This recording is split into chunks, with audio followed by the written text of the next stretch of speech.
Good evening. It is now 6:02, and I will call to order this hybrid public meeting. It is December 6th, 2023. My name is Julie Vaughn, and I'm the chair of the Historic Preservation Commission. Regular meetings and public hearings of the Clark County Historic Preservation Commission are held in a hybrid format with both in-person and virtual participation options for commissioners, staff, and the public. This will allow for safe participation by commission members, staff, and any citizen interested in attending. For those of you joining remotely via computer, you should be able to see tonight's meeting agenda on your screen. If you can't see the screen and have joined by phone only, I will be announcing the agenda items as we move through the meeting topics. Members of the public and applicants that have joined remotely are attendees. Other event participants cannot hear your audio unless you are acknowledged by the commission chair or staff and are unmuted. This evening's agenda is planned as follows: roll call and introductions, prior meeting notes approval, public comment for subjects other than public hearings on this meeting's agenda, as there will be specific public comment periods as part of the hearings. Public hearing for nomination of the Donegan Building to the Clark County Heritage Register, Interstate Bridge Replacement Project presentation, Clark County Historical Museum Speaker Series presentation, budget review for the speaker series, rules and procedures, updates, bylaws, and work plan, past forward conference debrief, year in review for the Historic Preservation Commission, commission announcements and events, subcommittee updates and announcements, good of the order, and adjournment. We will now have a roll call of Historic Preservation Commission members who are present for this meeting. Commission members, please say "I'm here" after I call your name. Jan Bader. Here. Morgan Fraser. Here. Andy Gregg. I'm here. Heidi Mandler Huff. Here. Elaine Thatcher. Here. John Zingali. Here. And I'm here, Julie Vaughn. So the first item for today's meeting is our meeting notes approval from last meeting. Does anyone have any comments on the draft of November 1st meeting notes?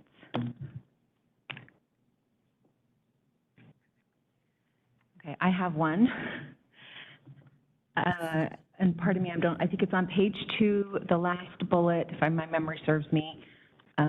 It just mentions that John had given us the photo, and it says he gave it, he provided it from the Revitalize Washington conference, but he provided it from our camp conference. So just a small thing. Okay. Let's see. All right, I will take a motion for approval of the November 1st meeting notes. I'll make a motion to approve the November meeting notes with the amendment. Second. Yep. Thank you. All those in favor say aye. Aye. Aye. Aye. Aye. All of those not in favor say no. The ayes have it, and that motion passes. We will now take public comment on any items outside of public hearing items. We will begin with attendees in the room. Please approach the microphone if you would like to make a comment.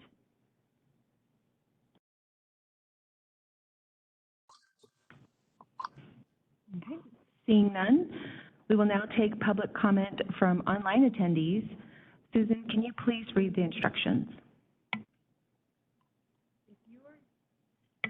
If you are using a computer or WebEx application on a tablet or smartphone, if you would like to make a comment, please raise your virtual hand.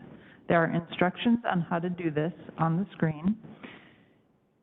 Typically, the hand icon is located towards the bottom of your screen, but you may need to click on the icon that looks like a circle with 3 dots in order to raise your hand. For anyone on the telephone, please dial *3 on your phone's number panel to raise your hand.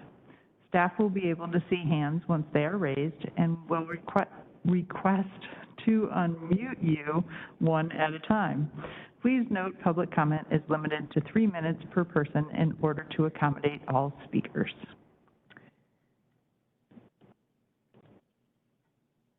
And we have some people online, but I do not see any raised hands. Okay. I heard an accept for someone. Holly Chamberlain, is she interested in making a comment? I do not see Holly today. Holly, yeah, Oh, you can go ahead, Holly. All right. Thank you very much. Good evening, Commissioners, staff, and guests. This is Holly Chamberlain from the Historic Trust. Some notes from what's happening at Providence Academy. This week marks the 167th anniversary of the 1856 arrival in Vancouver of Mother Joseph of the Sacred Heart, architect for the Academy, and the other 4 First Sisters of Providence. Treats are being offered along with the regular tours at the Academy this week, leading up to the arrival date of December 8th.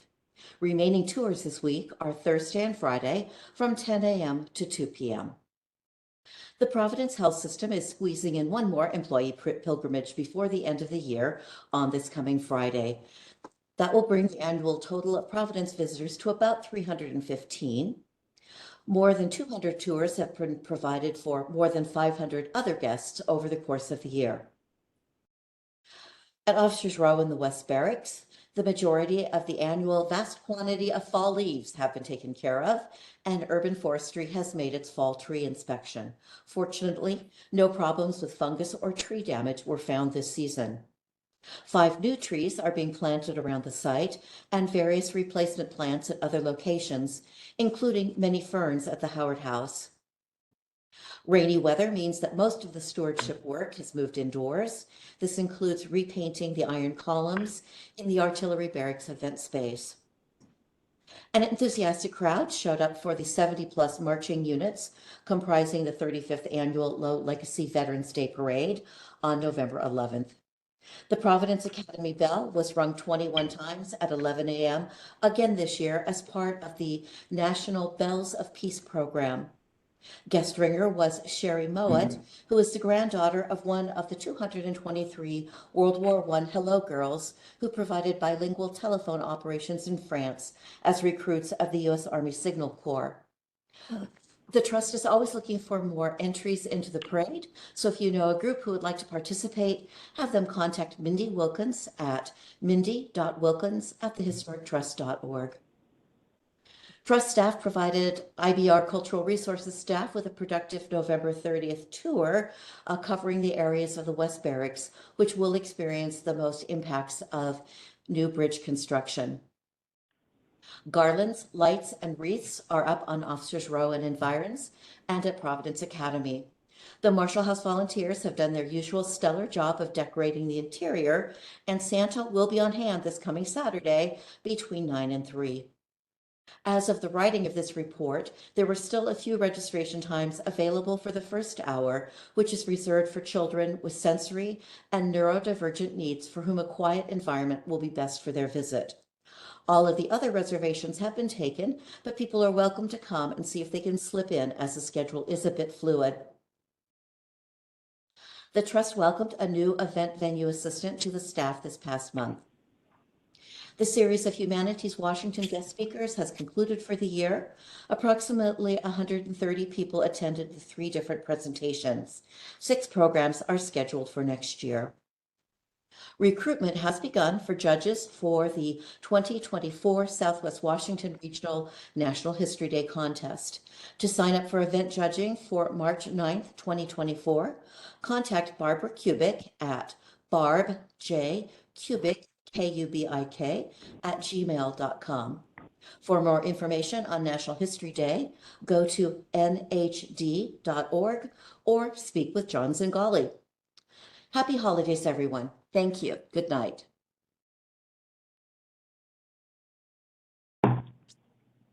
Thank you, Holly. Are there any other hands raised? Okay.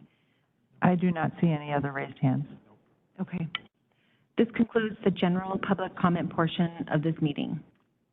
I will open this online public hearing for the nomination to the Clark County Heritage Register for the Donegan Building at 614 Main Street, Vancouver, Washington. The steps involved in the hearing process are shown on the slide. Do any commission members have any ex parte contacts or conflicts of interest? No. Okay. City of Vancouver staff will now give a summary of the staff report and recommendations. I'll turn it over to Mark Person, who will make the presentation. Thank you, Chair Bond. Mark Person, City of Vancouver Planning Department. You received an application for a nomination to the local registry at 614 Main Street. As Chair Bond mentioned, those longer tenured members of the commission may recall this building came before you, I have in my notes here, in October 6, 2021 for some facade changes. I should mention that this building is also in Vancouver's Heritage Overlay number 2. So that was an advisory review for facade changes with some storefronts and door changes. In July 6 of 2022, came before this commission with a mural that's located on the north side of the building along 7th Street. So tonight, we have a nomination, again, for the local register for 614 Main Street. The historical names are also the Donegan Building, also known as Lucky Loans Building, historically. Let's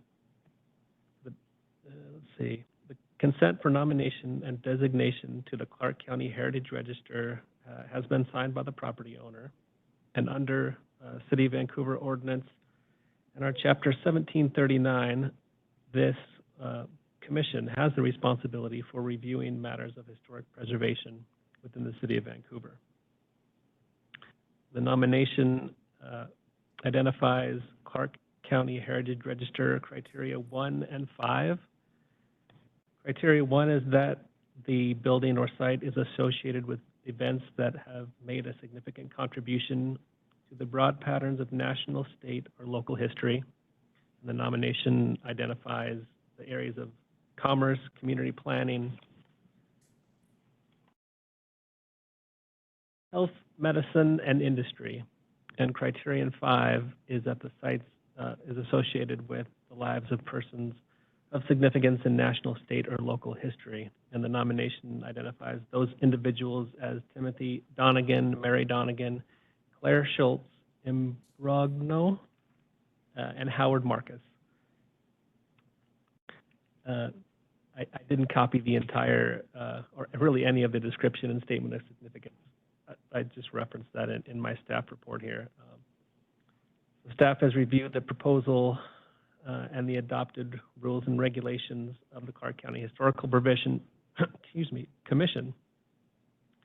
And our criteria here on page 2 is that any building, structure, site, object, or district may be designated for inclusion on the local register if it is at least 50 years old. And it sounds like this was built around 1907, so we're meeting that criteria. Has integrity of location, design, setting, materials, workmanship, feeling, and association. This is a prominent building at 7th and Main, and is significantly associated with the history, architecture, archaeology, engineering, or cultural heritage of the community. And then the criterion that I mentioned earlier meets at least one of the criteria listed in our 1739-070. Those are the events or patterns of national, state, or local history, and the lives of significant persons in national, state, or local history. Based upon the nomination, staff recommends placing the Donegan Building on the local register. And it's the Commission's purview to review and approve or not approve that nomination. Thank you. Does the Commission have any questions for staff?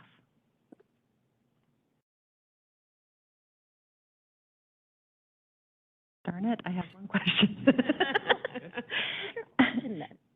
I am curious why they didn't also have the criteria for the building itself as a architectural I'm sorry, I can't remember the number of the criteria. I don't have it in front of me.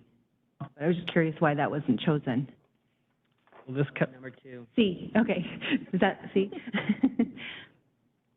I was just curious because it seems like it would also fit that criteria, but I didn't know if the changes that have been, Chair Bonner, is an outstanding work of a designer, builder, or architect? Is that what you're? apologies. No, it's the building itself, the architecture of the building. Number 2, it embodies distinctive architectural characteristics of Yeah. time, period, state, Sure. or method.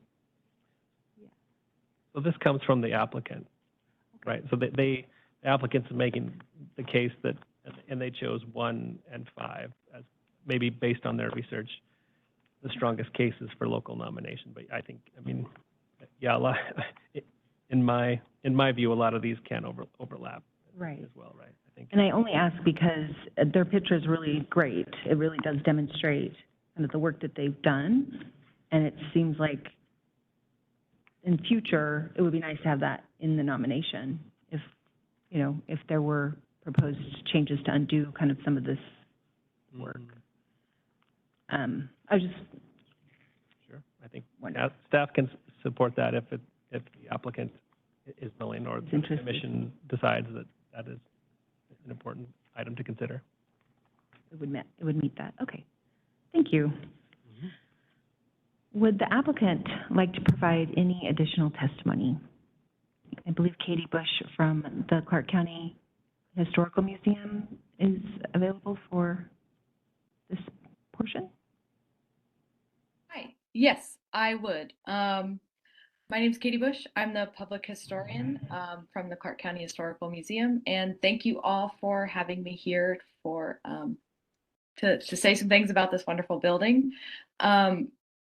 The Donegan Building at 614 Main represents the importance of small businesses as a linchpin for the growth of Vancouver. The building's namesake and numerous businesses operating in the structure from its construction to today mirror the city's waves of growth and contractions. Timothy Donegan and many early educators and other prominent individuals trace their lineage back to Ireland. 2 distinct periods of immigration from Ireland to Vancouver happened from beginning in the mid-1800s when notable citizens such as Michael Padden Sr. and Patrick Paddy Houck migrated to Southwest Washington. The second wave happened when veterans from the Mexican-American War, Civil War, and the Indian Wars mustered out of Pacific Northwest forts such as the Vancouver Barracks and remained in the area. That group included Hugh O'Brien and Timothy Donegan. Timothy Donegan was born in County Cork, Ireland on February 6, 1857. He immigrated to Boston around 1875, where he enlisted in the Army. He served in the 21st Infantry, Company G, during the Indian Wars. He was stationed at the Vancouver Barracks and fought in the Nez Perce and Bannock Wars. He was discharged at the rank of corporal in 1883, and 3 years later, he was operating a shoe business in the burgeoning city of Vancouver. The Donegan shoe business continued to grow in the ensuing years, moving from a small location on Main Street to the Wolf Blocks and eventually expanding. Oh, I'm sorry. Oh, Bart, do you move that down for me? I was waiting for you to say advance, but I'm sorry. which slide would you like to get to? Advance. I started rolling. That one. There, perfect. Okay. On Main Street in Vancouver, and he started to grow what he carried for the local community. So boots, shoes and rubbers, ladies and children's shoes, and he was making a lot of these shoes as well. So he was a cobbler. In 1905, Donegan purchased land from the Schofield family. And over the next 2 years, he finished the brick structure on the corner of 7th and Main, which was touted by the Columbian at the time as one of the best in the city. Donegan's building was part of a larger shift away from wooden sidewalks and buildings towards larger, more modern edifices around that time. Other iconic structures, such as the Sparks Engelman Building and the Vancouver National Bank, were also built. Donegan was one of the oldest shoemakers in the city when he sold his business not yet, to C.D. Hayes and J.H. Posler, two well-known local entrepreneurs. The Donegan Shoe Company operated until 1915 when it unfortunately went bankrupt. Timothy Donegan died suddenly on September 7, 1913 at the age of 56. The Donegan Building housed numerous businesses throughout its history, from doctors and beauticians to bowling supplies and well-known local pawn shops, to name a few. These renters are a cross-section of local businesses that made impacts on a large and small scale and reflected larger economic trends happening in Clark County. Advance. Many individuals in the medical field operated out of the building. One of the earliest was dentist and one-term Vancouver Mayor Dr. C.S. Irwin, pictured in the center in this photo. Dr. Irwin opened his dental practice in the Donegan Building in 1907, the same year construction finished. He practiced out of the building until around the 1910s. After being in the Donegan Building, he won a contentious election against J.P. Kiggins, beating the three-time civil servant by 246 votes. During his time as mayor, Dr. Irwin oversaw a major first for Vancouver. The first airmail dropped to the city from Portland in August 1912. But he only served one term, announcing that he didn't want the job again because it was a thankless one, but a position that took a great deal of his time and labor. So that's that. The Donegan Building offered space to businesses and organizations run by women in the 1920s. You can advance. Sorry. So this is the building pictured around the late 1910s, early 1920s. And it's a little blurry, I apologize. You can see it there on the right. So in the 1920s, women had few opportunities to generate their own wealth or operate their businesses, but niche enterprises such as the field of Christian Science and beauty shops actually gave women an opportunity to gain some financial freedom. In 1921, Mary Arnold and Lily Charlton, two Christian Science practitioners, worked in room 10 inside the Donegan Building. It is likely the church itself also occupied a space inside the building for a short time. Advance, please. They only stayed for about a year before moving. In 1923, a Miss Whitley and a Miss Lloyd took over an existing beauty shop called, St. Germain Beauty Parlor, excuse me. The new owners renamed the business the Silver Fox Beauty Parlor. Advance. Enterprises focusing on beauty opened new opportunities for women to enter the workforce and gain financial autonomy. Often, women entrepreneurs align their marketing and business practices not only to wealthy clientele, but also to working class women. More research is needed on women business owners and entrepreneurs in Clark County, which is exemplified in I could not find the first names of the two owners of the beauty parlor, but I think this is an interesting piece of history and also indicative of the types of businesses that were here during the 1920s. Advance, please.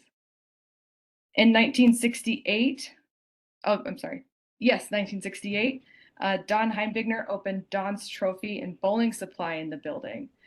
The store boasted the Northwest's largest selection of trophies, plaques, and bowling supplies. This was the business's second shop, which reflected the widespread popularity of bowling at the time. Advance.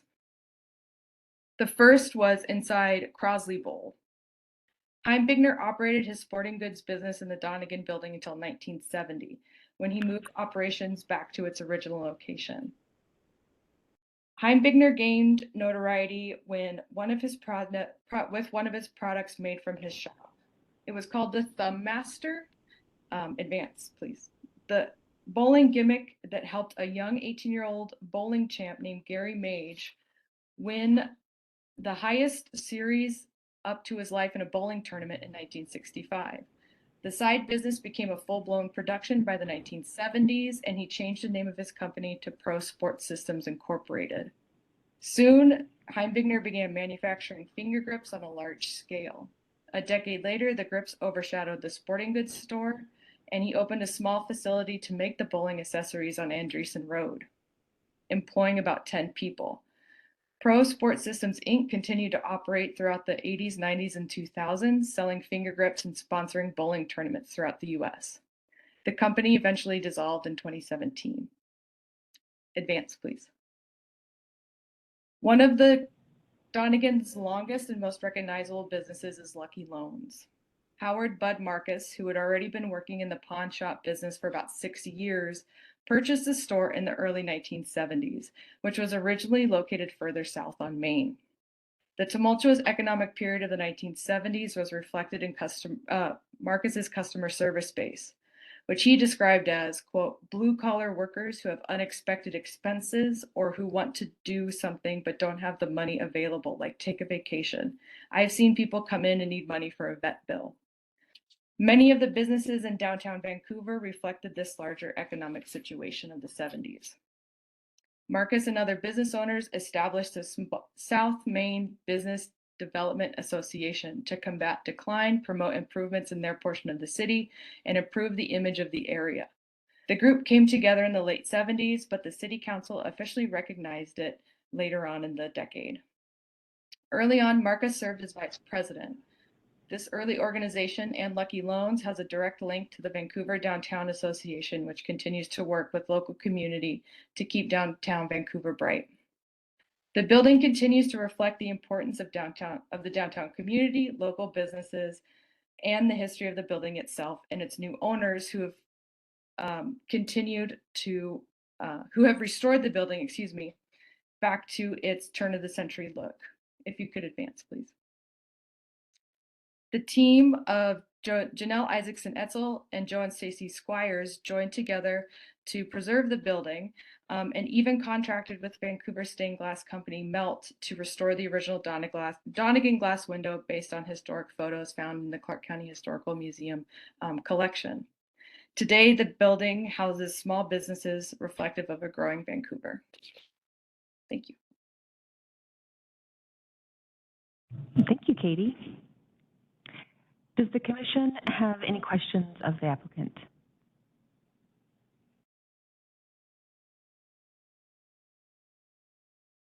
Okay. I guess I'll ask you the same question. Is there a reason why you didn't choose criteria 3. Sorry, I had it in front of me. It's 3. It seems like it would also have met, 2. Met that criteria, and I'm curious if there was a reason or if it was just an oversight.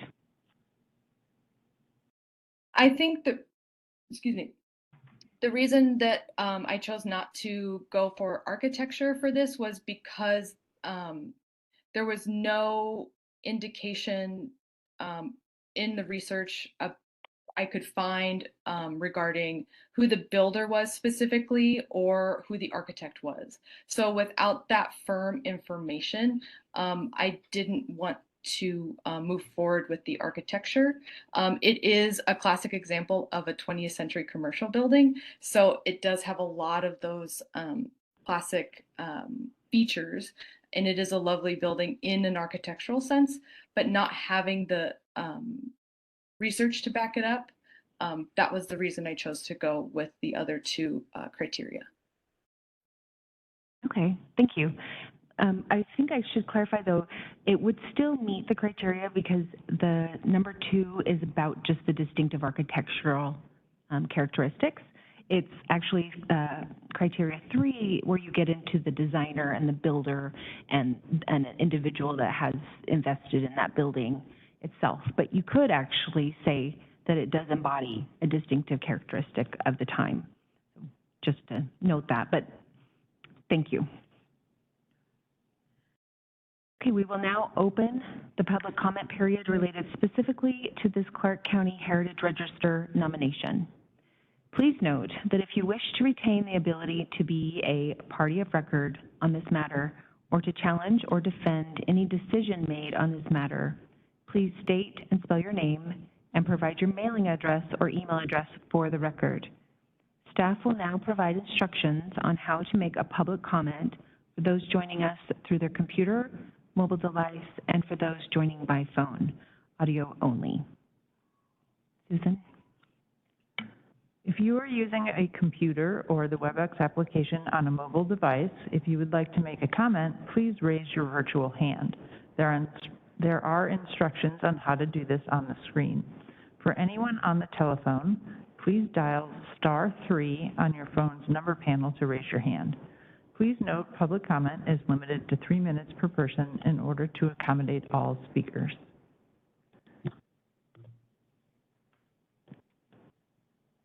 I do not see any raised hands. Okay. The public hearing is now closed. The commission will now deliberate.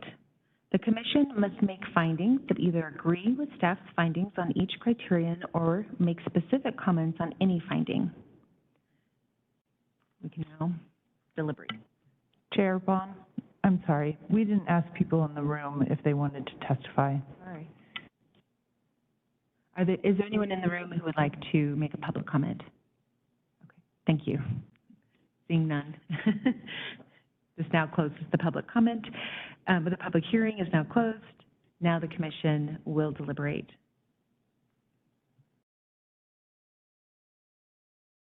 Well, I'll say that I think it was an excellent presentation and excellent history of the building that was put together. Like you, I was a little surprised that it wasn't marked for architecture also, because it does meet a lot of those guidelines in the historic overlay for the brick. And I know that that was a big factor in why they got to rehab the building, was because the brick was in such good shape. And I know you love your brick. But I do think that it definitely does meet and exceed the application.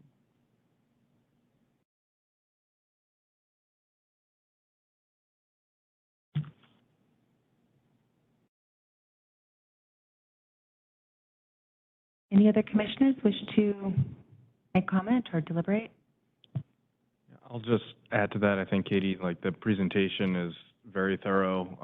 I love how it actually shows the changing since they went after, like, the business and how Vancouver has changed over the years, and the businesses that were in there reflect the time periods. And, you know, it's kudos to them for putting that stained glass back together and everything, too. That's always great. I'll be honest, like, sometimes I walk by that, I would have thought that would have almost been on the registry already, because it is a very beautiful building. And clearly, as a bowler myself, like those finger grips, that's kind of a cool little story that I, quite frankly, didn't know beforehand, too. So I think, yeah, job well done on the research. Yeah, the research is excellent. I love seeing so much research here. And I'll look to online folks. You don't need to if you don't want to, but I'm going to look and see if anyone online on the commission is interested in making further comment. Okay. Okay. All right. I will also say I really appreciated this application. I feel like there was a lot of challenges, and in terms of demonstrating all the significance of different people, but you went above and beyond and gave the full spectrum of how this building is associated with events and individuals in our local history, and I just felt that it was quite a standard bearer, is that the proper term? It was excellently done. So thank you very much for the work that you put into this. Okay. All right. I will now accept, one thing I would like to deliberate on, though, is I would really like to see criteria 2 added. And I'd like I would like to discuss that with commissioners. But I do think that it meets 2, and I think that would be appropriate. I agree it would be appropriate. I don't know what the process would be, because they've signed the application as is, so it would probably have to be amended. Mm-hmm. So I believe, yes, I don't know the process, but we could be advised. But in the past, we have made recommendations to make adjustments to the application, and then they have returned, and we postponed perhaps a vote, and they make an amendment to it and then present it to us with that amendment. But I would need to ask advice from others, but I feel like it would be worth it, because once it's on the register, it's on the register, and I feel like criteria 2 is important. Yes, thank you, Jason. Give us some advice. Jason Nortz, Development Review Manager for the City of Vancouver. So you could approve the project with that being a condition of the approval or the recommendation? Okay. They wouldn't have to come back. Would they, if we wanted them to include text and documentation about the architecture, we could request that without having to review it? Okay. Okay. Thank you. I do have one question about that, not specifically about this submission, but on all submissions. If it gets on the register for, say, 1 and 5, and it is on the historic register, would that then, what is the way that the person, trying to formulate my question, would not having number 2 on it therefore make it easier for people to make alterations? Because wouldn't they have to come and have all alterations for the building approved by us anyways? I love all the eyes around me. Yes, so give us your know. My understanding is it will strengthen. So if it's excluded and there's no mention of the distinctive characteristics of the architecture, we always use a nomination in the future for any proposed alterations. If we don't have that, it makes it more difficult to make the case. But if we do acknowledge that, I think then we have more of a holistic understanding of what was nominated than us inferring or future commissions inferring. So I don't think it would preclude the commission from saying that, but I think it would make it more difficult. Jan? Yeah, so one point of clarification. It's one thing to ask them to go back and just change the staff report and add in that it's, you know, that it's under criteria 2 as well. But to ask them to go back and do additional work, which they will have to then pay the museum to do more research on this building, when it's already a perfectly good nomination form, that concerns me a little bit.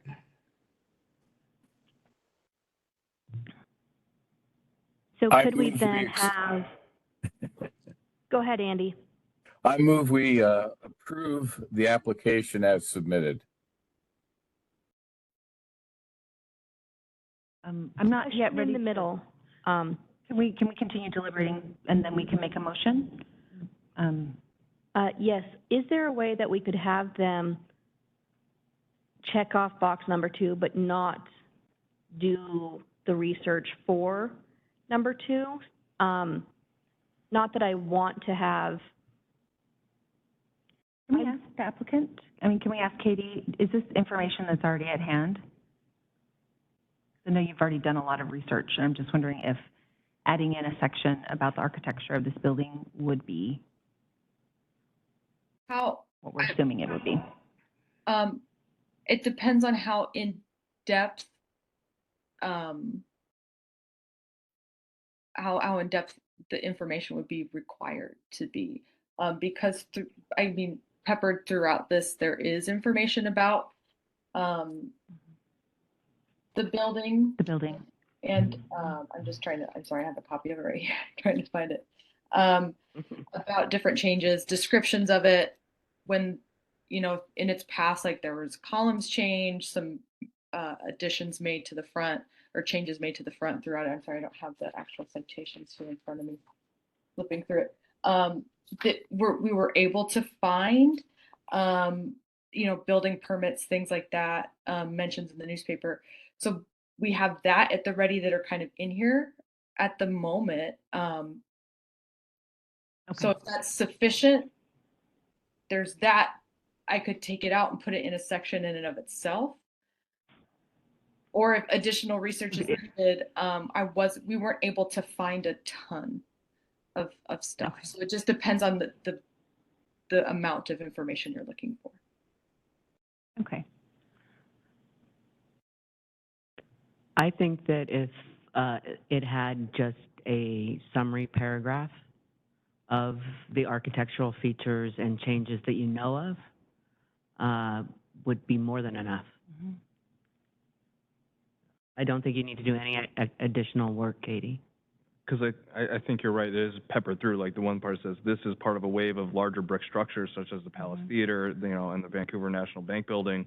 You know, if you have signaled the continuing evolution of Vancouver. So there's pieces in here that's already talking about the importance of this building and its architecture to this. Yeah, and I think what Julie's really getting at is, so in the future, when we're not sitting on the board and they come for their certificate of appropriateness for what they're doing, the next commissioners are going to look at this and they're going to look for that paragraph and they're going to say, oh, okay, you want to paint it? Oh, that, you know, it's been painted 17 times, you know, like it's fine.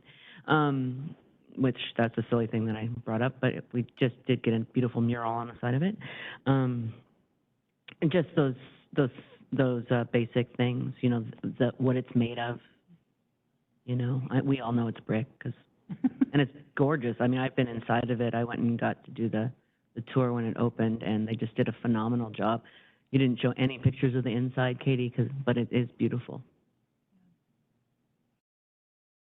Okay, so just to recap, so it sounds like there's some openness and also some reticence to adding criteria number 2, checking that box, and then adding just a summary paragraph that embodies those main highlights of the architectural significance of the building. You don't have to do extra research or extract it from the report itself, just something that summarizes what we know. So Maybe knowing that, what is the commission? yes, a paragraph of the history and the historical pieces, architectural highlights, and the one brief highlight of what still exists that is highlighted. I know we discussed a little bit of it, like the restoration of the stained glass, things of that nature. The windowsills, the sconces. Madam Chair, Ms. Bowen, I think it's important to point out that this is not the original window. It's a I'm reproduction. sorry, I thought I said that it was a reconstruction. Well, reconstruction implies that it's the original glass that it's been restored. It's a reproduction, but it's beautiful. No, that's You're correct. I used the wrong R word. Okay. Yeah. I'm not talking about the efficacy of the piece of art, but the original windows in a private residence. Okay, so it sounds like there's some elements that would not fit that that paragraph's purpose, and what's in the report is already mentioned, doesn't need to be mentioned a second time. So I will, how about I will accept a motion to approve the, pardon me, I will now accept a motion, and then whoever is going to do the motion, please state your name when you make the motion, and the person who seconds it also state your name so staff can capture it for the record. So I will accept a motion. I, Vice Chair Elaine Thatcher, put forth a motion to accept this building into the Clark County Historic Register with the amendment of application point 2 be added with the paragraph citing the architectural significance of the building. I, Heidi Mandler, have second this motion. Thank you. Thank you, Elaine. Thank you, Heidi. Susan, will you please take the roll call vote to approve the motion?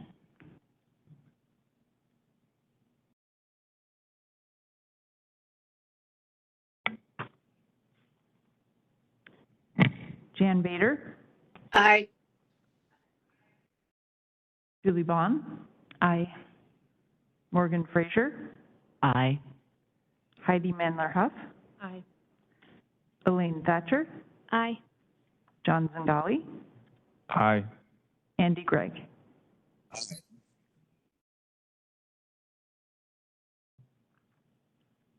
Andy, could you state your vote again? Andy Gregg votes affirmative. Thank you. 7 yeas, 0 nays. Okay, and The motion passes. Congratulations to the applicant. All right, we will move on to new business and updates. The first item is a presentation from the Interstate Bridge Replacement Cultural Resources team. Please come forward.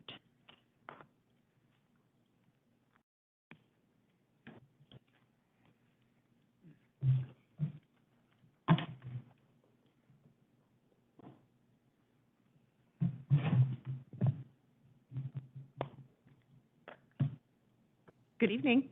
Hello. Thank you so much for having us. My name is Haley Reff, and I'm the Cultural Resources Program Manager for the Interstate Bridge Replacement Program.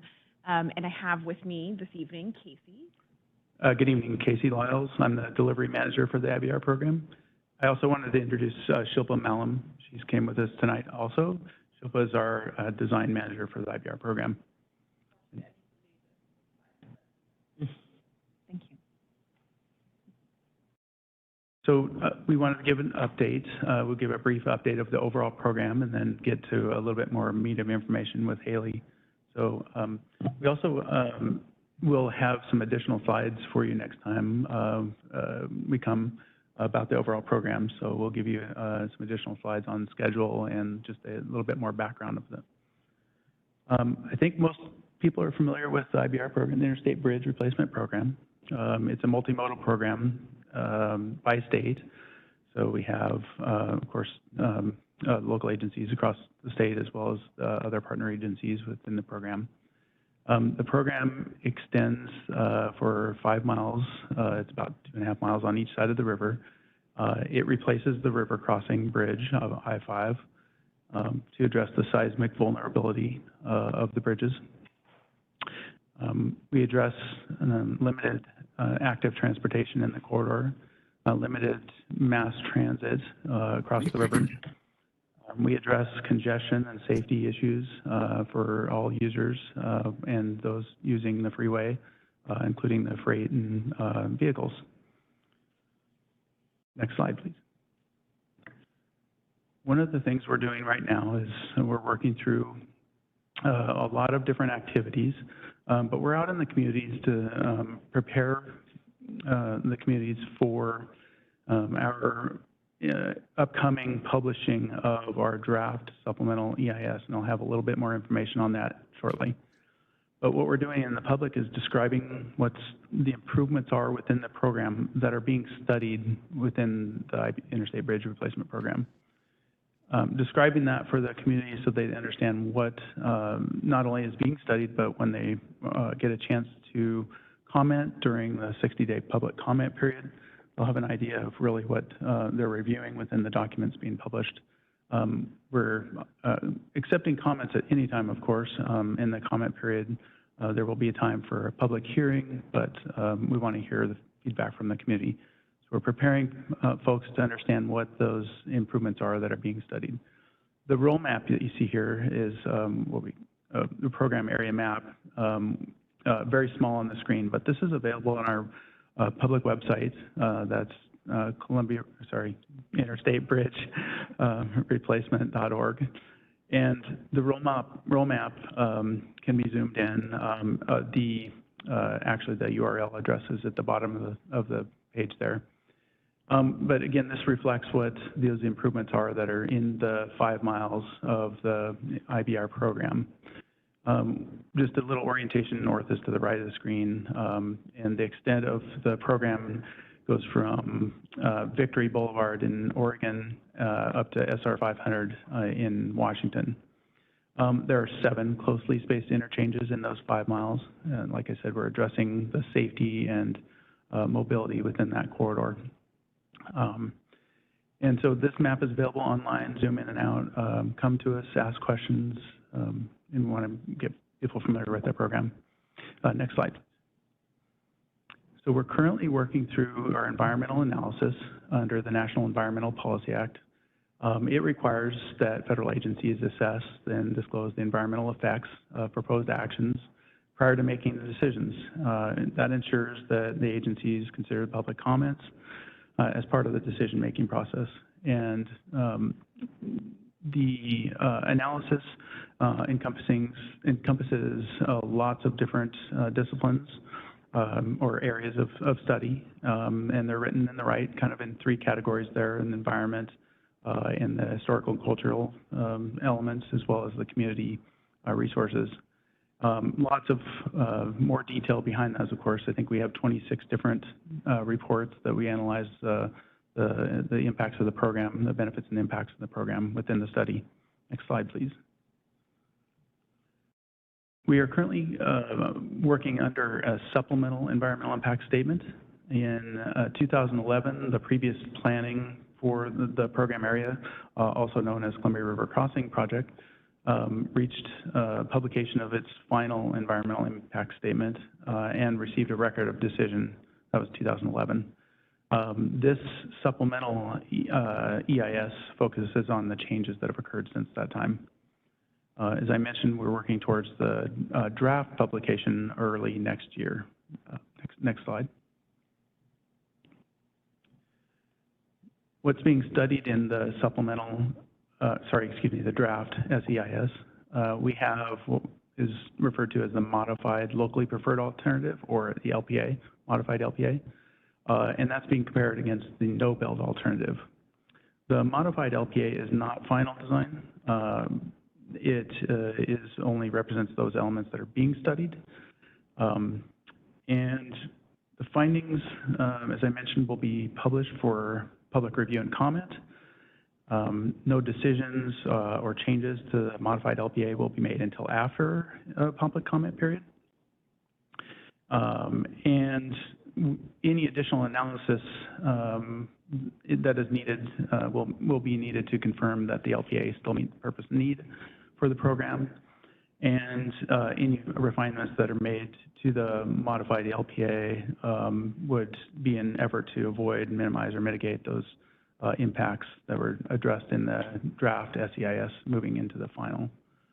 Our goal for the draft supplemental, again, is early 2024, and we're aiming to finish these final at the end of 2024, early 2025, and reach a record of decision, amended record decision. Next, please.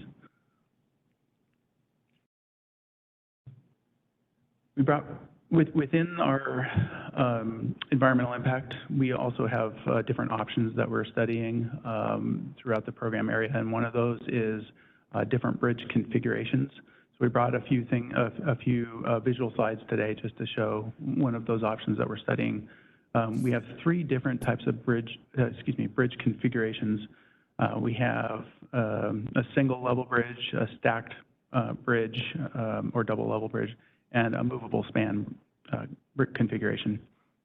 And we will compare the trade-offs between those bridge configurations, as well as, again, hope to get comments from the public about those different configurations. Next slide. So there, I think, are 5 different bridge types in these, and I wanted to be clear about there's 3 different configurations. Again, those single level, stacked, or double level, and then the movable span. There's 5 different bridge types in here, and the type really just indicates that there might be the bridge structure above the deck or below the deck, and then there's the 3 different configurations. So this is showing the single level bridge configuration with a bridge type above the deck, an extra dose bridge. Next, please. These graphics aren't made to make decisions, but they are a visualization to help give some ideas of what different types can be under those different configurations. This is also a single level bridge with a fin back structure type. Next, please. And the view of this is standing in the Washington shoreline, looking southeast, east to southeast. We have the next 2 slides are also single level bridge. This is more of a girder style bridge and a concrete segmental girder type bridge. Next slide. And this, I believe, if I'm looking at right, my eyes are a little tough, but I think it's also the steel First one was concrete. Concrete, and then this one's steel. Very similar. I'm having a little fuzzy on the screen for me. And then next slide, please.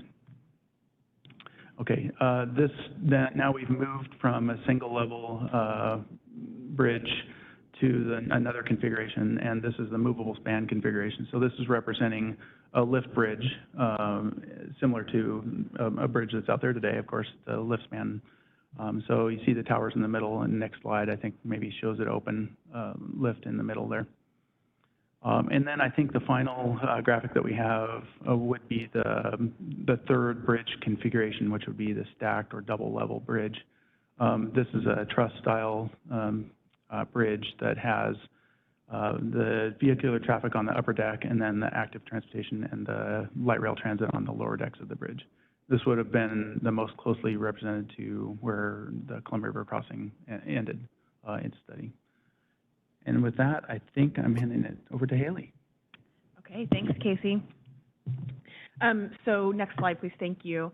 I want to talk a little bit more specifically about cultural resources and where we are. And as Casey noted at the beginning here, we do plan to come back and give a little bit more detail.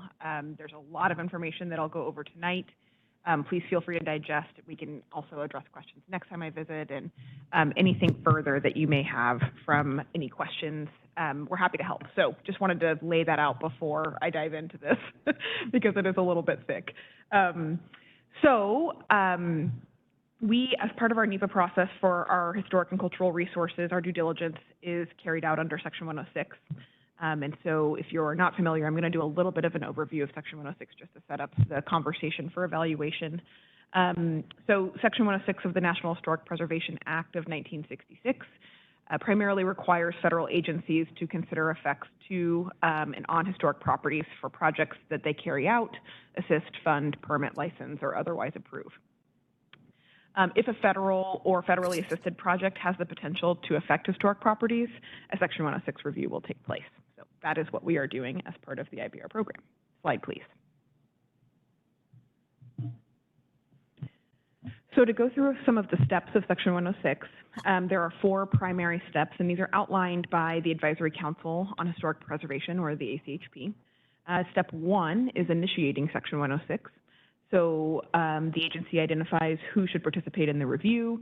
Consulting parties may include the state or tribal historic preservation officer, local governments, applicant for federal assistance, and any interested federally recognized Indian tribes or Native Hawaiian organizations. You all are one of the consulting parties. We also utilize that opportunity to determine and consult around our area of potential effect. Then step 2 is identifying historic properties. So there we're gathering information to decide if any of the properties in the area that may be affected by the project are listed or eligible for listing in the National Register. And through that process, we generated a couple of documents that I'll go into some detail about in just a moment, but we primarily began with our historic built environment baseline survey and then moved into more detailed determinations of eligibility for each of those properties within the APE, I should say. And then we also move on to step 3 to essentially assess effects. So once we've identified what historic properties are within the APE, then we look at how the project is impacting those and prepare findings of effects to analyze the effect to those resources. And then step 4 is achieving a resolution. So wrapping up the Section 106 process of procedural law, moving through these steps, we work together with our consulting parties and the public to reach an agreement. And we explore all measures to minimize, avoid, or mitigate adverse effects to historic properties and reach agreement through our programmatic agreement, which I'll also talk a little bit about at the end. Slide, please.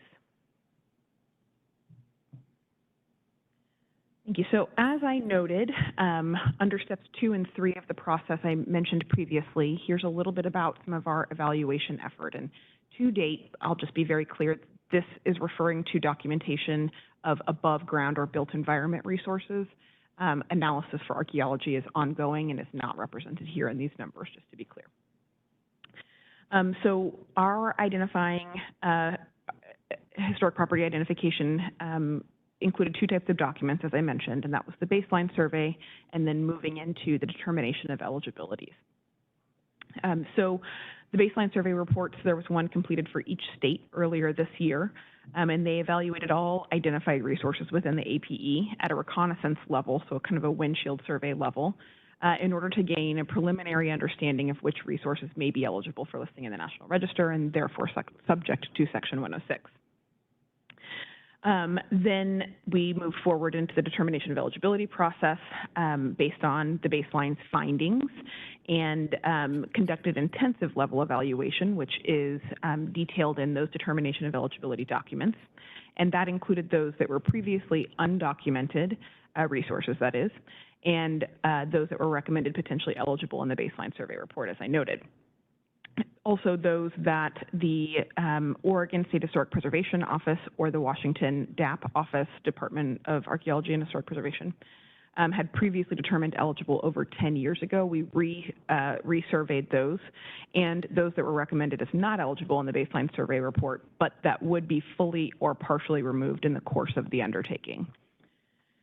National Register listed resources and resources with recent SHPO determinations of eligibility did not receive documentation with a Section 106 DOE, and instead the team carried those determinations forward to assess effects. So in Washington, 46 determinations of eligibility were completed. 17 were found to be eligible for listing in the National Register, and 29 were determined not eligible. And again, DOEs were not completed for an additional 9 properties in Washington that were previously documented and determined eligible. Several of the previously listed properties, just a note, in Washington are located within the Vancouver National Historic Reserve, which is being treated as one property for the purposes of the Section 106 exercise. Slide, please. So then moving into our findings of effects.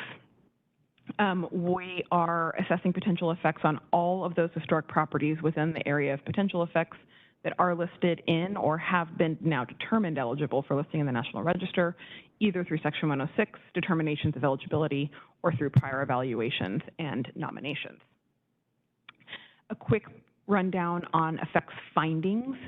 There are 3 different types. There is an adverse effect when an undertaking may alter directly or indirectly any of the characteristics of an historic property that qualify the property for inclusion in the National Register in a manner that would diminish the integrity of the property. There's no adverse effect. It's found when an undertaking may have an effect on the property, but it would not alter any of those characteristics that qualify it for inclusion in the National Register, and then there is no effect when there will be no impact to the property. So in Washington, 22 FOEs were completed, resulting in 11 findings of no effect, 8 findings of no adverse effect, and then 3 findings of adverse effect. 3 FOEs or findings of effects were also completed for interstate properties, so that resulted in 1 finding of no adverse effect and 2 findings of adverse effect. I believe those 3 are the 2 bridges themselves and then the Lower Columbia River Navigation Historic District, which is an in-water resource, linear resource in the water. Slide, please. Great, so the IVR program sought input from the consulting parties regarding our determinations of eligibility and findings of effect, as well as our baseline process. We received comments from 10 consulting parties on those documents that we shared for consultation, and we submitted those documents to the respective state historic preservation offices, and in Washington, DAP concurred with 42 of 46 DOEs and 24 out of the 25 FOEs. And our revised DOEs and FOEs responding to those comments for Washington properties will be resubmitted to DAP in the coming weeks, and consulting parties will also be copied on that submittal. Slide, please. So as I mentioned earlier, in step 4, kind of resolving the Section 106 process, we are anticipating utilizing a programmatic agreement, and that is a type of agreement document that's used when a lead federal agency cannot fully determine how a particular undertaking may affect historic properties or the location of historic properties and their significance and character prior to approving a project. it's also used frequently in large construction programs like we have in this case, where there will be many years of ongoing construction activity to have a process in place to address cultural resources.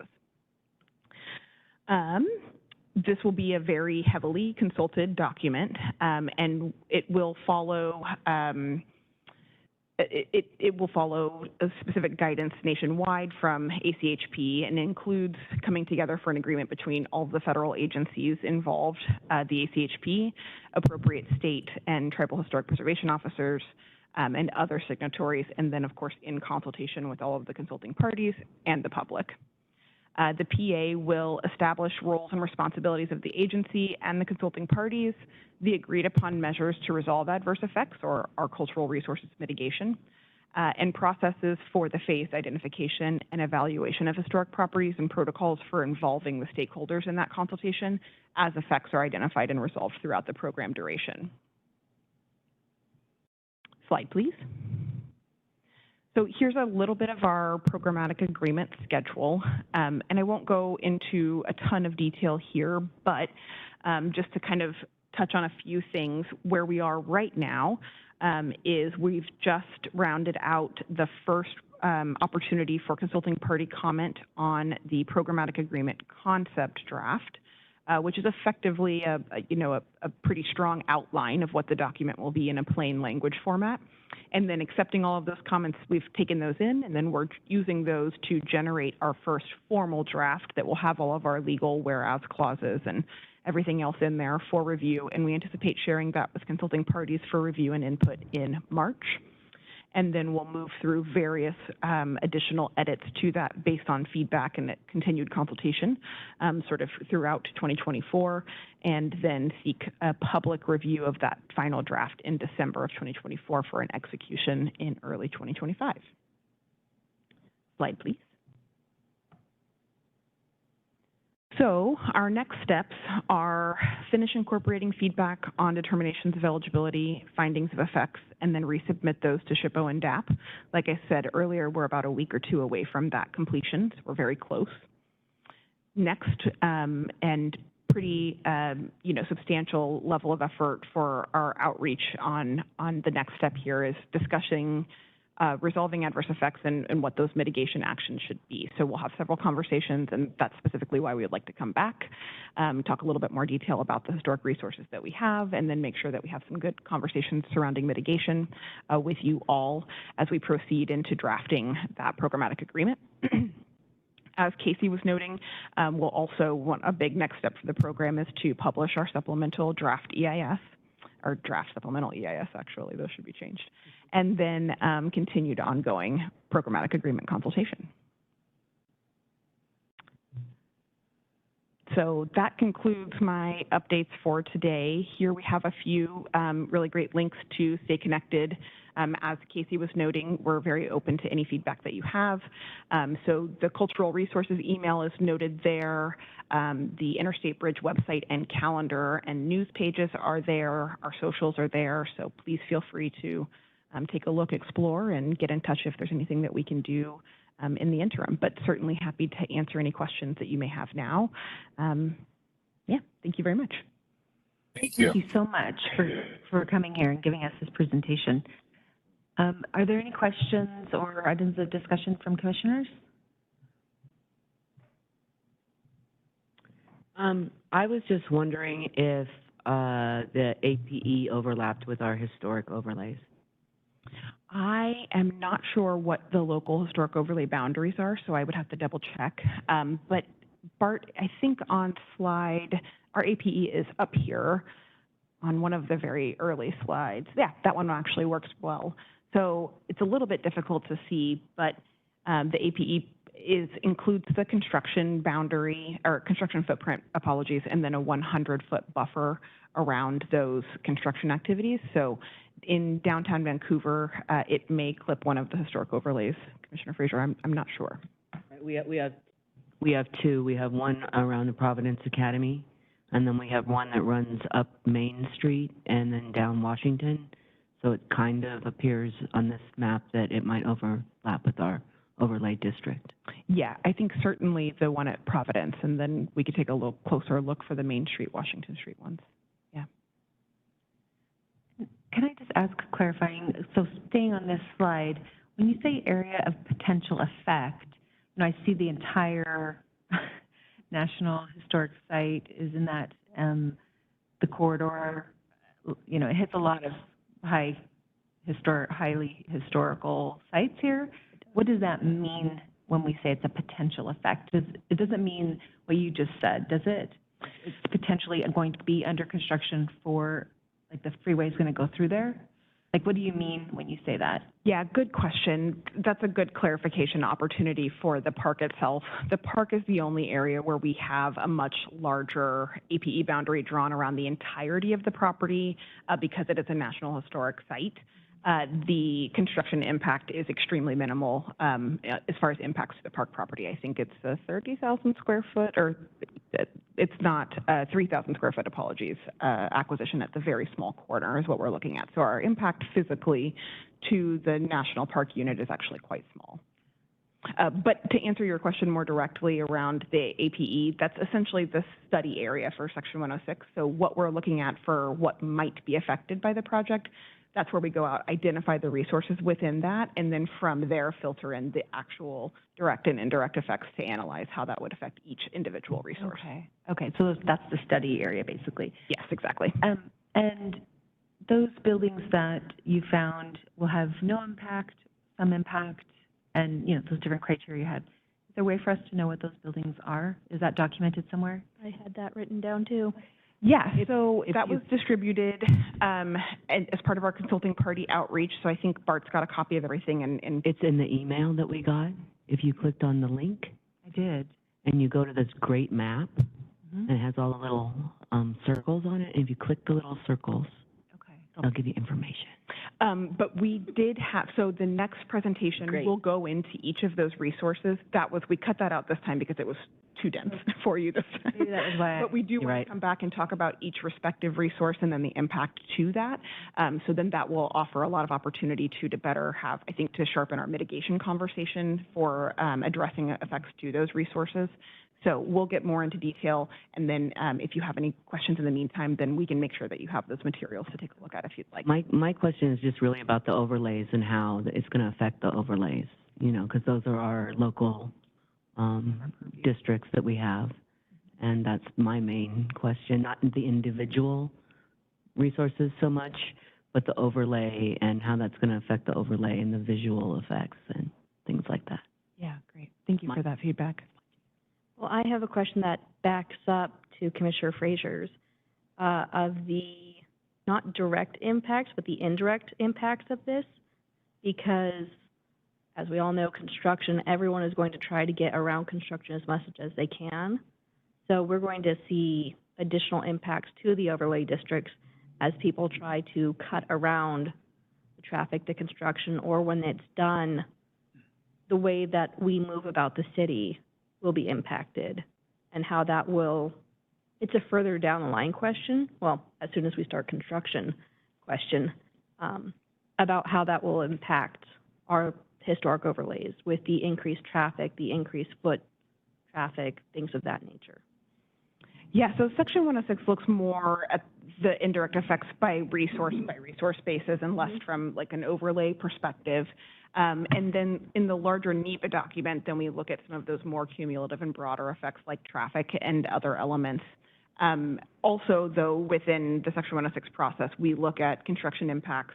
Like, for example, we'll have a historic built environment treatment plan as part of that programmatic agreement that will lay out expectations and requirements for historic resources that may have a physical impact, like vibration monitoring for an unreinforced masonry building, for example, or other elements that need to be specialized by resource type to make sure that they have the appropriate treatment plan in place to be protected properly. That sounds great. I was just thinking that because while we definitely want the new bridge, we're not, but while this is ramping up, there's probably going to be more traffic and issues on Main Street, while the Main Street promise is trying to reduce traffic and eventually lead to a pedestrian-only street. So that timing is going to be interesting. Also the construction on Main Street that's about to start. Yeah, that period. Like, I want to know where the cars are going to go. Okay. Any other questions? One last question, looking at the AP map, is the Pearson Airfield in the AP? It is. It's part of the historic reserve broadly too, so it's all part of that previously evaluated and listed kind of conglomerate unit there, yeah. All right, and I'm looking at my colleagues online. I don't see any questions, so thank you so very much for coming and presenting to us. Really appreciate it. Thank you so much. Absolutely, our pleasure. We look forward to seeing you again soon. Thank you. Thank you. All right. So next, we have a presentation about the Clark County Historical Museum 2024 Speaker Series, and April Busby is online and will be presenting. Yes, hello. Thank you for having me here today. I really appreciate it. Everybody can hear me okay, correct? Yes. Okay. I see Jan's head nodding. Thank you for having me here to talk about our speaker series, but also for considering continuing your sponsorship with the speaker series. So this is the, I believe, 14th year that we'll be putting on the speaker series. For those of you who aren't familiar with it, it's essentially a series of 10 presentations we give about historic and humanities-based topics. From everything from local history to topics and community conversations about larger how we exist. Last year we put on our 10 events from a various topics and presenters, including Cowlitz spiritual leader and elder Tana Angal, as well as Will Campbell from the Columbian, who all gave presentations about their lived experiences, the experiences of their communities, and from a historical perspective. This year we're moving, last year we also, or 2023, we also started adding Humanities Washington speakers to give kind of a more broader base of speakers and conversations to have based on feedback from our community. This year we're continuing that trend, both with providing a larger mix of types of topics that we'll be talking about, as well as bringing in additional speakers from outside the area. So we're going to be starting off strong with one of our local authors and historians, Donna Brown, who will be talking about, she'll actually be revisiting a topic that she did 2 years ago based on her new book, or her latest book, Black Woman in Green, which looks at Gloria Brown, who is the first women African-American forest supervisor for the U.S. Forestry Services.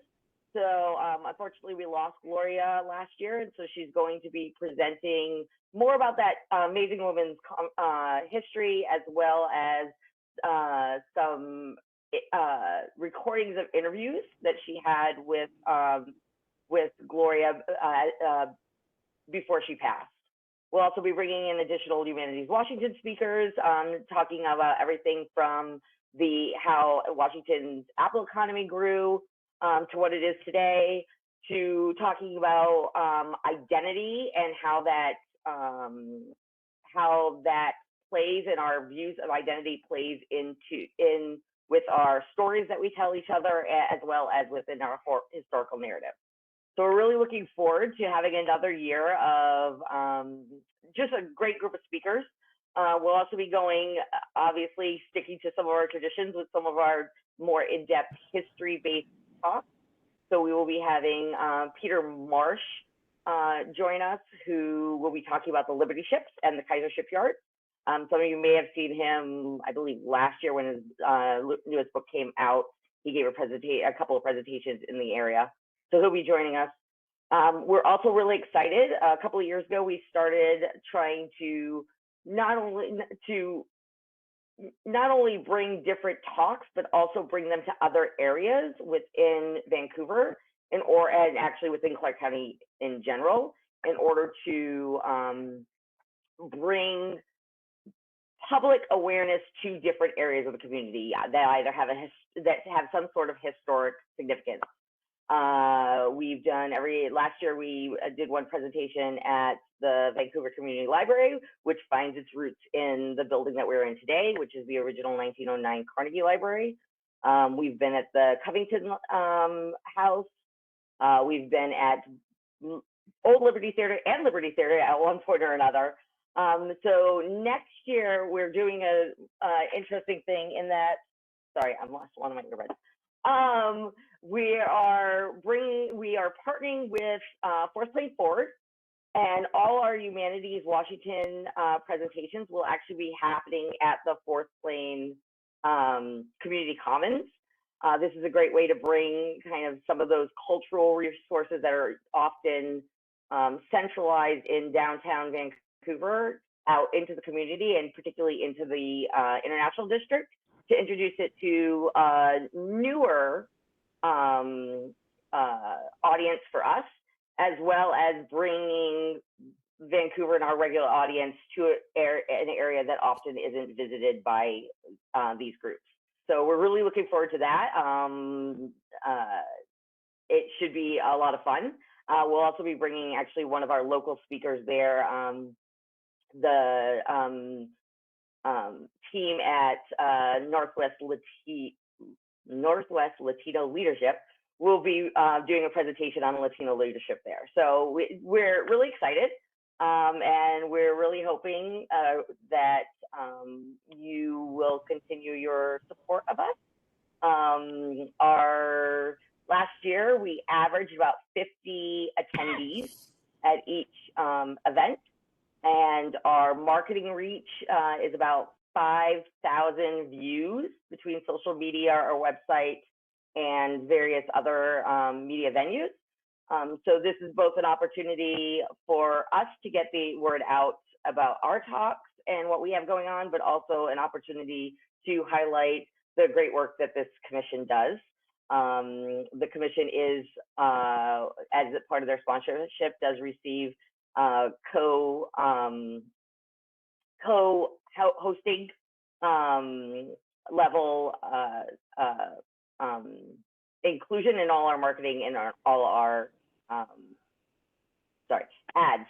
So with that, again, thank you for having me here. I really hope you can continue to sponsor and help support this program. Thank you, Thank April. you, April. Do any of the commissioners have questions for April? Just a comment, I think, like looking at the titles of the speaker series this year, upcoming year, looks awesome. I know I'm like super stoked to maybe check out at least 5 or 6 of these, so awesome. Thank you. Hey, April, I'm looking on screen here. Sorry, Jen. I'm looking on screen here, and I can't read below October. Could you please, there you go. Thank you very much. So October, we're going to have Pepper Kim giving a presentation on the history of Vancouver and Clark County's alternative school program.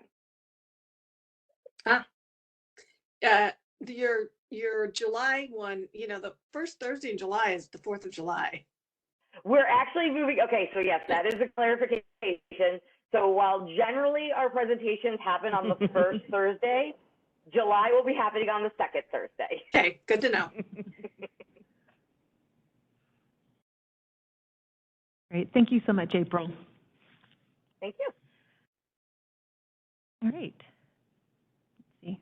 So next, we will review the budget for 2024 speaker series, and Susan will discuss.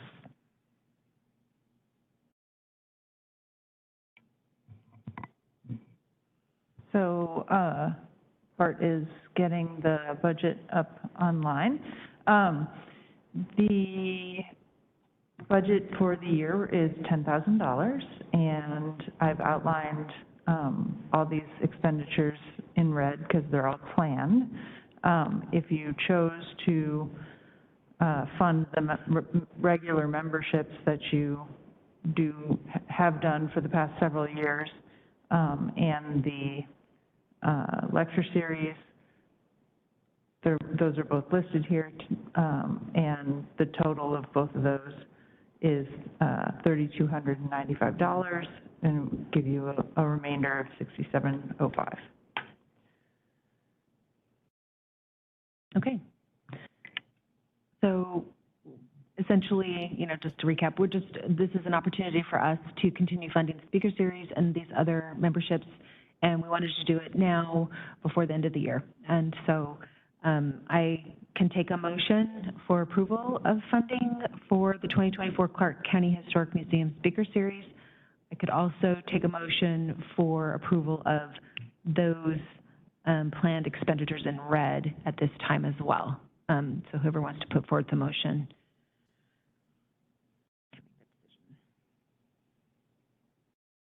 I'll put forward the motion to approve the expenditures in red, which are all memberships, and also the Clark County Historic Museum Lecture Series for 2024. Andy seconds. Thank you. Of all those in favor, pardon me. Yeah. All those in favor, please say aye. Aye. Aye. All those opposed, please say no. Okay, and the motion passes. Thank you. Okay, next we will review the rules and procedures updates, focusing on the introduction bylaws section, and then discuss a work plan for the rest of the project. I'm actually going to do a little segue. Bart and I had a nice quick chat beforehand, so we're actually he's going to introduce this, but this may not be the full review that we do today, but he will explain more.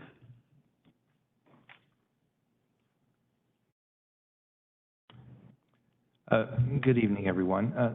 So at the risk of repeating what we've talked about in past meetings, there has been renewed interest from this commission in getting back onto a regular work plan to update basically the entire rules and procedures document for this group, because it has not been revisited in a while.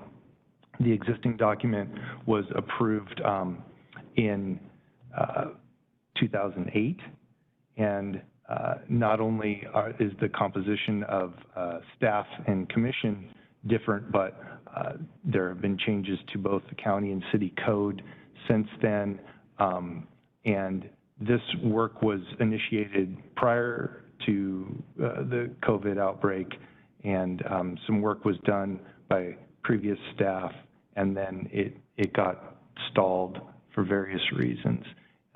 One of the tasks that Jackie gave to me and Susan over a year ago was to revisit this and open this project back up. We've talked with you folks a couple of times about it, and there are a lot of different ways that this could be approached, and the decision was made to just start at the beginning and look at the introduction and bylaws section and go from there. This PowerPoint is actually a framework that came from previous staff. I think some of you remember there was a gentleman prior to me named Daniel who did some work on this. He actually did some good work when he was here, but that got outdated quickly and when the project got stalled. So his approach, and I think he actually came and talked to you guys once about this, was to divide the tasks and looking at the rules and procedures into these general task areas, and then put them on a quarterly plan, which may have made sense at the time. I wasn't part of those conversations, but looking at how staff availability now and the level of expertise that we have with the current commission. Julie asked me in particular last meeting to look back at the project and see if we could come up with a different work plan approach to this. This is just, with full transparency, this is my first stab at giving you guys something that we can have a schedule to hang our hats on and move forward with this project. And this is a discussion. This is not staff telling you what should be. This is your project and your rules and procedures. So I took that basic approach of tasks and a Gantt type schedule chart, but divided the tasks out more linearly, because that's how I think when I approach these documents. And we had already done work on the on a draft of the bylaws. That's the document that was sent out to you folks earlier this month. Well, not last month, so within the last month. And so I've labeled projects, and this is just an idea of how we could approach these and tackle this project in a year. Whether that's reasonable all depends on how much time and energy this group wants to devote to it, and how they direct staff to use our time. We don't want this to be like a top-down approach where staff is saying this is what we think should happen. It's your rules and procedures, and it should work for the group, for this group and future groups. So keeping those tasks in mind, and we can toggle back, but you also have it printed out in your packets, and it's linked online. I took that general idea, put the task numbers onto just 1 year calendar, right? And to me, having looked at the documents quite a bit and having a sense of what would need to be done, this is doable if we don't, cancel more than maybe one meeting in the course of the year.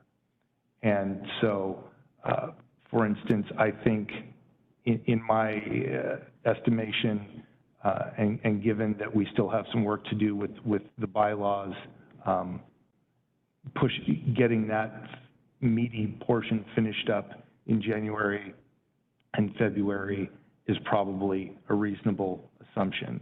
And then these other areas, for instance, updating the portion that talks about the County Heritage Register, the National Register, a lot of that work is more just updating it to current code, making the language a little cleaner, but doesn't necessarily need a wholesale reorganization like the draft bylaws, introduction and bylaws are.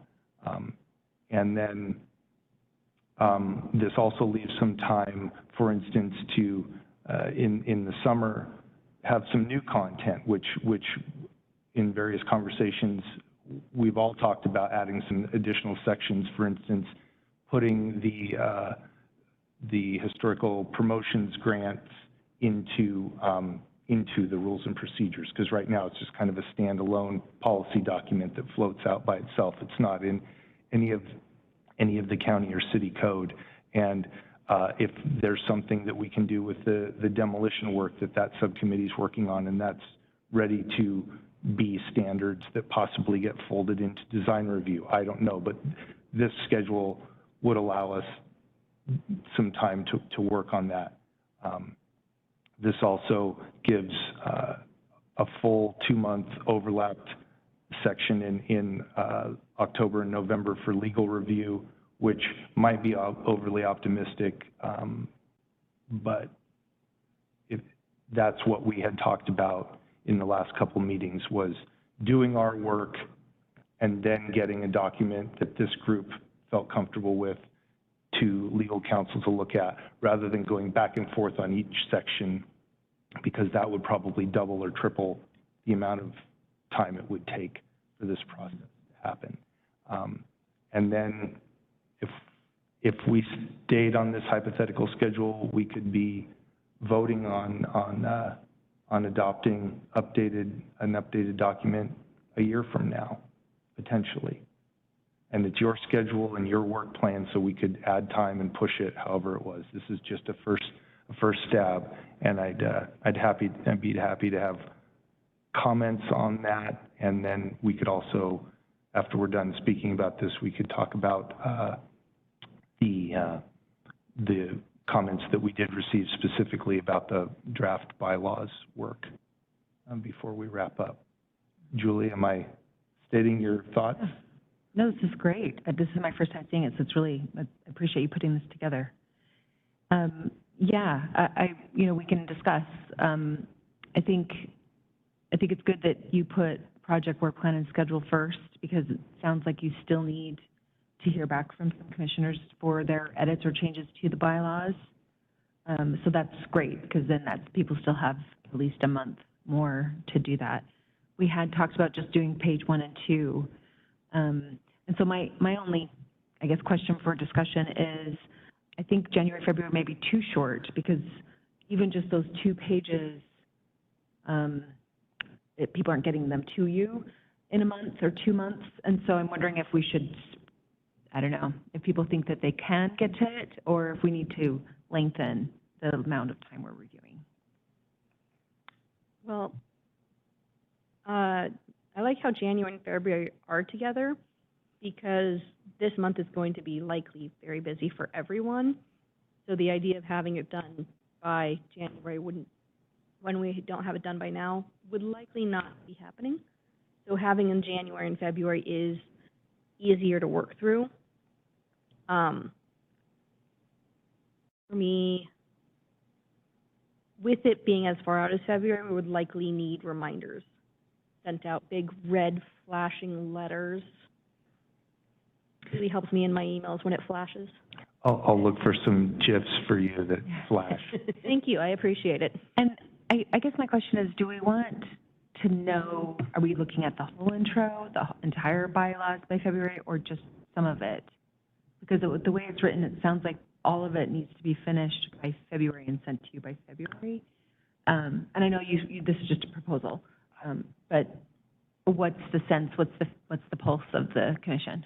Yeah, I mean, I know I just kind of reread through this briefly now. Like, I don't see I want 2 big glaring little things, or 2 things that I just spotted in there. I mean, I know a lot of work has already been done on this, so I think it's reasonable to get it done in that January, February timeframe, because all of it, the whole thing. The bylaws, yeah, I think so, because I don't think it's going to necessarily have a lot of wholesale changes to it.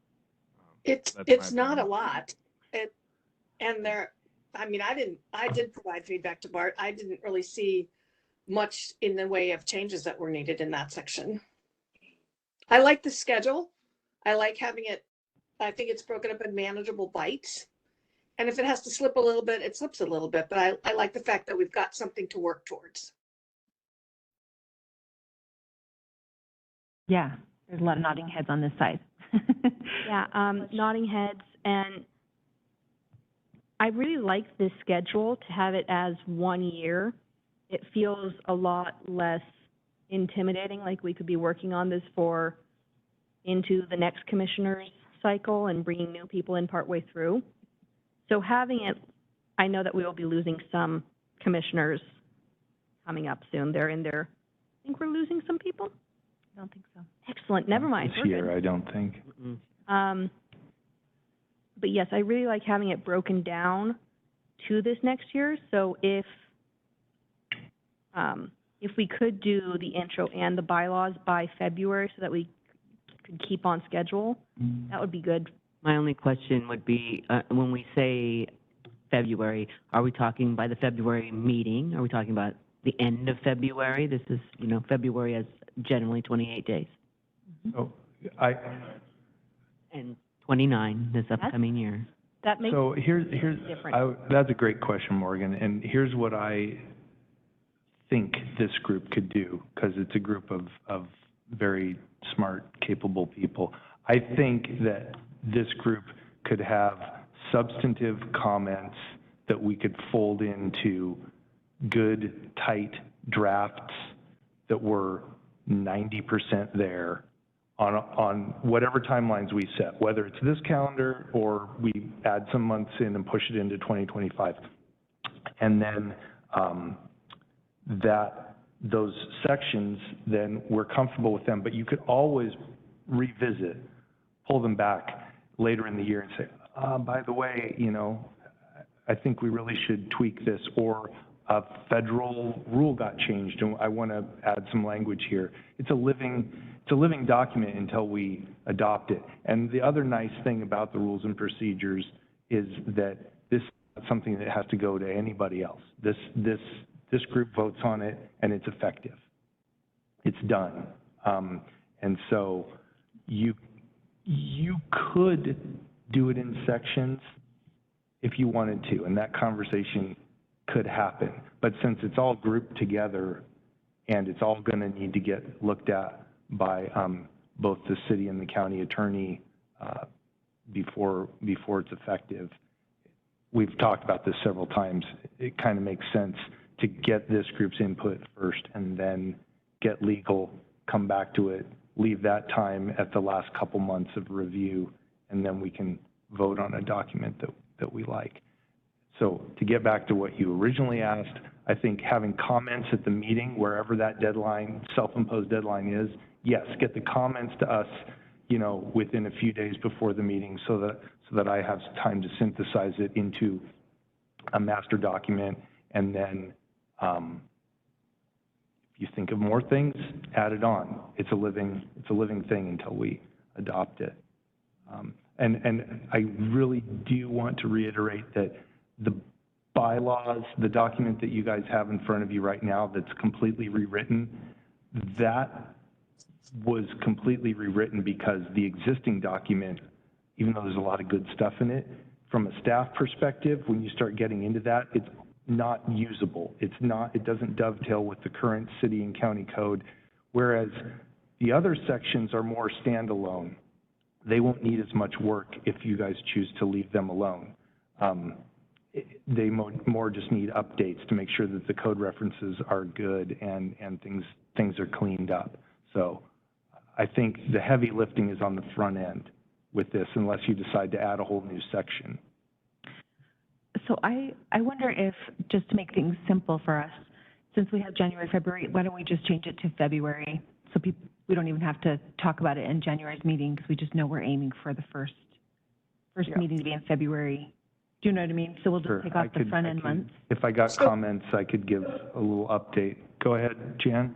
Oh, so I agree with Julie. Let's propose that it's on the February agenda. Everyone's got their comments in at least a week ahead of time, and we will talk about the interim bylaws at the February meeting. We can do this, guys. I appreciate that. Yeah.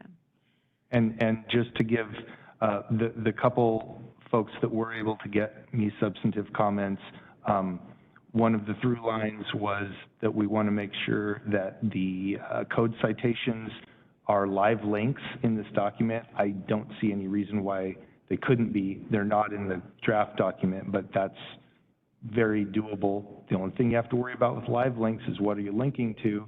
You know, if the state code or something gets changed on the back end and the link isn't good anymore, then your link isn't useful.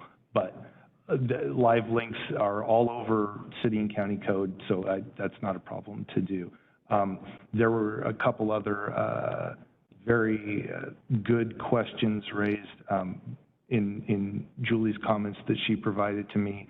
I don't need to get into the weeds on it right now, but just that most of the answers are yes or I agree on those. We can talk about details when we have a synthesis document with everybody's comments. I would like to put it into a matrix. You know, if I get enough comments, I can put it into a matrix and say, everybody likes this, and this is something that everybody has an issue with and we want to change. But I have to get comments from everybody. Otherwise, I'm just going to work with what I have. Along those same lines, and this is maybe not relevant, but you guys don't need me to move forward on some of these later ones, right? Because I'm going out on maternity leave a little bit later in the year, and so I won't be here for some of these discussions. No. Okay. But, I mean, we love your input and No, I just, having an attorney's just want to brain. make sure I wasn't yeah. holding anything up or anything. I mean, if there's a tiebreaker needed, we can always text you at last minute. It's true, I'll be available by text. That was a joke, for the record. Yeah. Okay, so it sounds like we have a way forward. February will be our beginning discussion. Okay, thank you so much, Bart. Heidi, you And may thanks for enjoy putting together attending. We'll see how the little one is sleeping. Kind of important part. Yeah. Yeah. Okay, and just one last thing to add on this, you guys. Some of these things are really weird code wonky stuff. Please just email me or Susan or Jason if it's a city code question. That's what we're here for. And there are reasons sometimes why something looks weird, like the couple of the questions Julie had. There's a definite reason why things were omitted, so. Right. I have a quick question about the February deadline, which is in our agenda later. Will there be a January meeting to discuss and remind for this, or are we not having a January meeting? That's on our, we're Yes. gonna talk about it. Okay, give us 1 sec. So are we good with the bylaws and where we're at with that? Everyone's happy with where we're at? Okay. And yes, thank you. You actually gave a good segue. I wanted to pause before we move on in the agenda. Our meeting is now approaching 2 hours, and so I would actually like to propose that we discuss the January 3rd meeting if we are going to have a January 3rd meeting. If we are, then my proposal would be to move some of these agenda items to January's meeting, those that aren't urgent, that we don't need to get to today, just for the sake of respecting people's evenings and the fact that this may take us another hour. I would also like, because I see on this, the anomalies with the GIS and DAP. Mm-hmm. And if we could push that, I could put something together. Oh, okay. That would be a little bit more than like, here's this dot on my phone. So what do people think about the January 3rd meeting? We discussed it in our pre-meeting. Staff said they are available and here. The chair and vice chair said that we were here, and we wanted to ask everybody else if they're here, should we just go ahead and move some of these agenda items to that meeting and also have whatever else comes in on the docket? Chair Bond, I'm good with that. Hi, Andy. there's some Yes, go real ahead. there are important agenda items on tonight's docket, and they deserve a fair hearing, especially in terms of the work done by the subcommittees. And so rather than rushing through for the sake of getting them in a December meeting, I think a January meeting would give good airplay to the items that are left on the agenda. Because I know that John and Bart and I met on the outreach subcommittee, have substantial information. And Great. also the other committees, I'm sure, have good reports. And your year in review, we could have that in January and look in the rearview mirror and have it be substantive and enjoyable, as opposed to rushing through at the end of a long meeting. Excellent. I'm glad we're on the same page. The And that only was thing my that I would bring up is that we might, if we're going to talk about one more thing before it hits 2 hours, is the formation of the subcommittee to research the grant, because we might want to talk about that and plant some seeds now. I agree. Having said all of that, though, the Path Forward Conference debrief, I apologize because I know you guys came prepared. So would you like to keep that up today and go ahead and present? Or are you okay with postponing? Yeah, we're good to push Okay. off. I don't want to, I know you prepared for it, so. The slides will still be there. Okay. So it sounds like we're all in agreement. I don't know if we have to have a vote or if it's just we can be in agreement. We'll postpone the agenda items for next year, but we want to ensure that we talk about the formation of a subcommittee to work on the CLG grant that is going to be opening up in January. So we had talked about this last meeting, and so want to put it out there. We do need to create a subcommittee to begin working on this, and the first steps will basically be reading what's in the grant and how we're eligible, and then drafting as a group what we'd like to write a grant for. Clarification point, when is the grant due? April.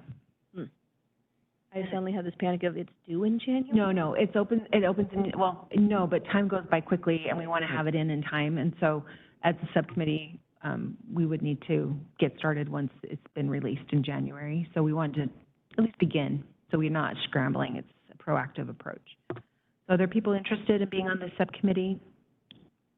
I'm interested in being in the subcommittee. Okay. I'm interested as well. Anybody else? Julie, I have time to devote. Sorry, Andy? I have time to devote to this. Oh, okay.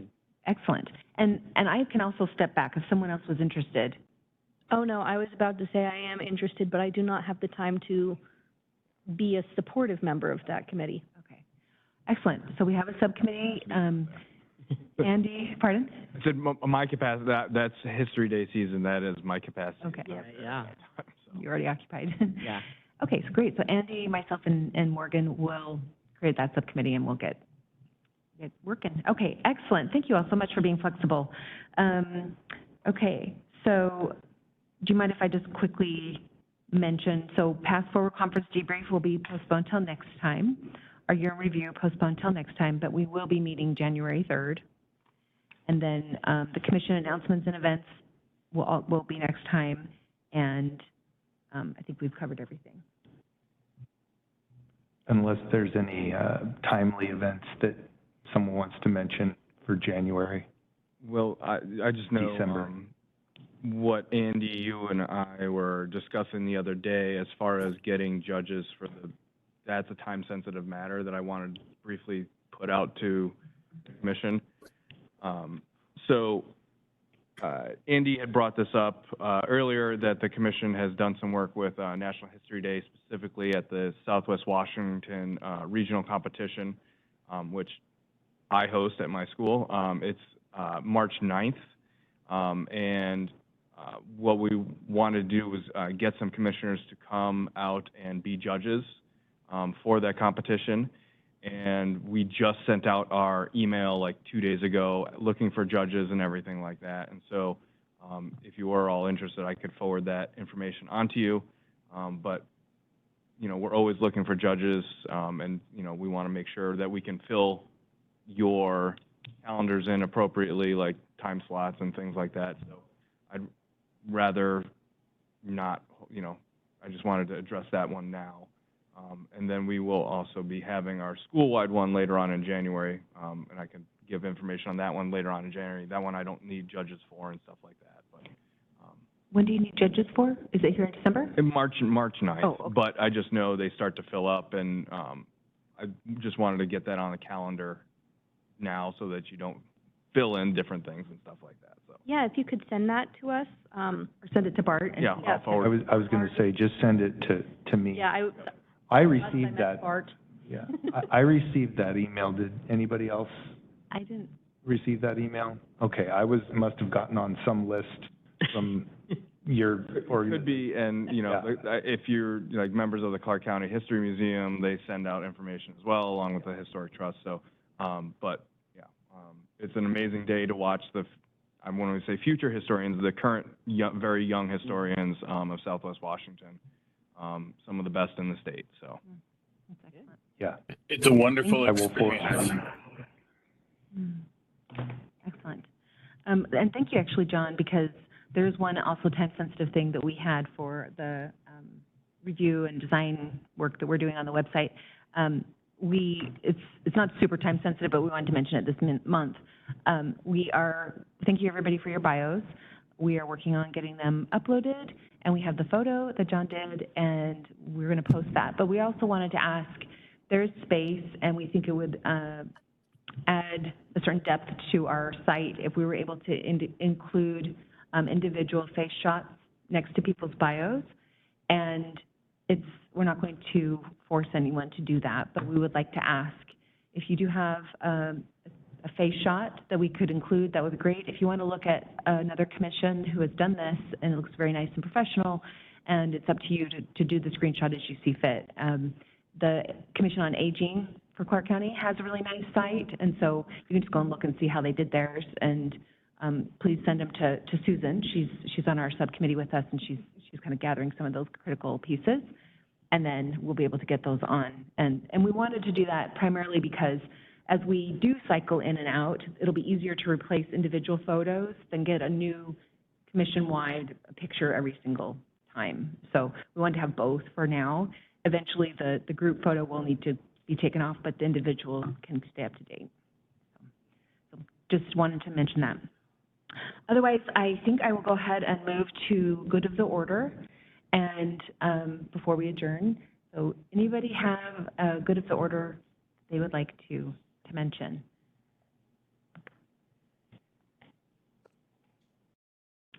Well, I do. Shock. Just want to thank Bart for putting together the work plan. That was very helpful, and I think it really gives us some good guidance moving forward. So that kudos to you. So thank you for that. And I just want to thank you guys for a great year. We're already in December. We're going to be starting January soon.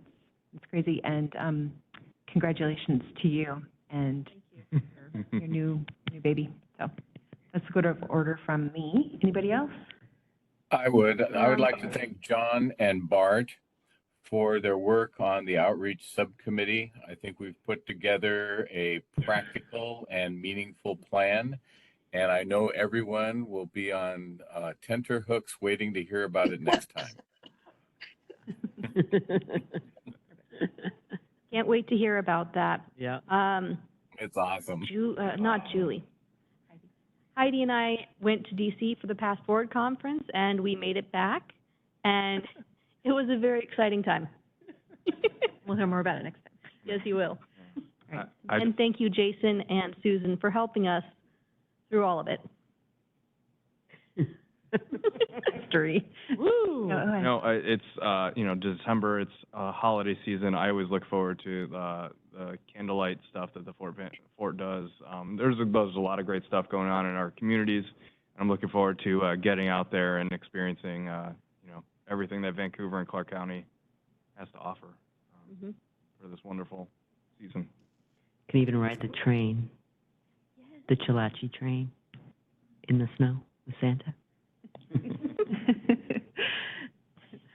Fun. Okay. So if there are no other comments, I will take a motion to adjourn. I will make a motion. The Vice Chair Elaine Thatcher makes a motion to adjourn this December meeting. I will second that. Thank you. The meeting is adjourned. Nice job, everyone. Thank you. Thank you. Happy Thank holidays. Thanks, Andy. Yeah, Happy holidays. Happy Have a holidays. great holiday season. Be safe Bye-bye. out there. Thanks, guys. You too.